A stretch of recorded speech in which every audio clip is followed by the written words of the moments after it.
it be that the key to advanced technology as well as economic growth in this country is literally right under our feet?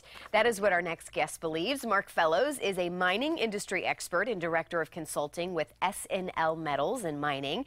He joins us this morning to reveal why he thinks minerals are so important in our everyday lives. Good morning, Mark. Good morning.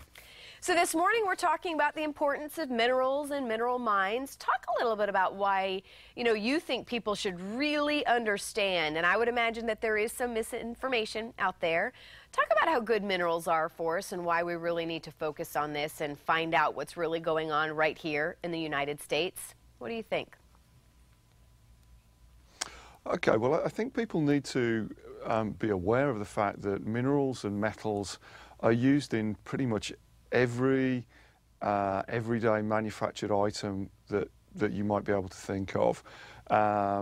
Stuff you have around the house, your automobile, your telephone, and then of course there's things like aerospace, aircraft, defense equipment, the equipment that's used to generate energy, including alternative energy, things like solar panels and wind turbines. All of those things use mined materials.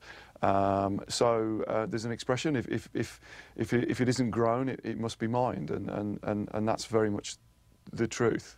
So talk about the mining industry then, and I understand that you think this new innovation going on right now with the new technology. Tell us how this, you believe, can aid in national security and even promote job growth. Isn't that right? Absolutely, and the point I wanted to get across was that the US is still the largest manufacturing country in the world by a small margin ahead of China and Germany. So the US is doing well as a manufacturer, but it's slipped down the rankings as a mining country.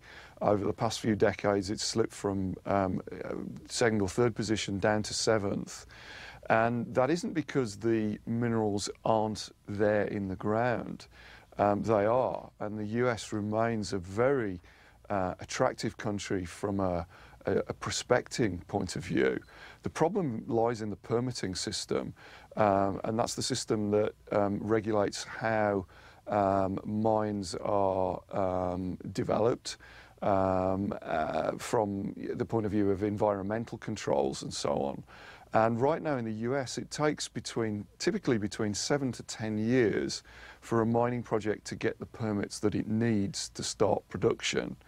In other countries, other developed countries like Australia and Canada, that time period for permitting is more like 2 to 3 years. So that puts mining projects in the US at a severe disadvantage.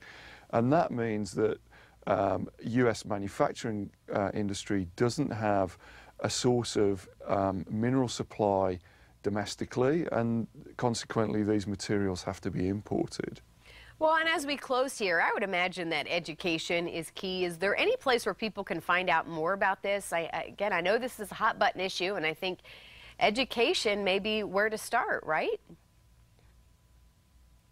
So I would encourage people to go to mineralsmakelife.org. And there they'll find lots of information about these issues, and also get some ideas as to what they can do to encourage the legislators to do the right thing here and speed up the permitting process. All right, Mark. Well, thank you so much for taking some time to talk with us this morning. Very interesting. Thank you. We, of course, will put all that info on our website as well, fox4morningblend.com.